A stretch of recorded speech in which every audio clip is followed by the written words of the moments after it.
Umani ng iba't ibang reaksyon mula sa publiko ang isang ulat matapos mapansin ng mga manonood ang tila pagkakabuhay ng isang individual na naunang iniulat na pumanaw na. Bagamat may nakalagay na file video sa screen, marami pa rin ang nalito at inakalang kasalukuyang kuha ang ipinakitang footage. Sa paliwanag ng ilang eksperto sa media, hindi sapat ang simpleng paglalagay ng label kung hindi ito sinasabayan ng malinaw na paliwanag sa script ng reporter. Aniya, mahalagang banggitin sa ulat kung kailan kinuna ng file video at ipaliwanag na ito ay mula sa nakaraan, lalo na kung sensitibo ang paksa gaya ng pagkamatay ng isang tao. Dagdag pa rito, dapat ay malinaw ang pagkakahiwalay ng kasalukuyang impormasyon at ng mga lumang video upang maiwasan ang maling interpretasyon.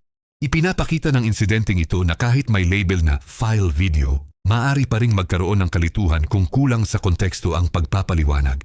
Sa huli, nananatiling mahalaga ang malinaw, responsable at detalyadong pagbibigay ng impormasyon upang mapanatili ang tiwala ng publiko sa media.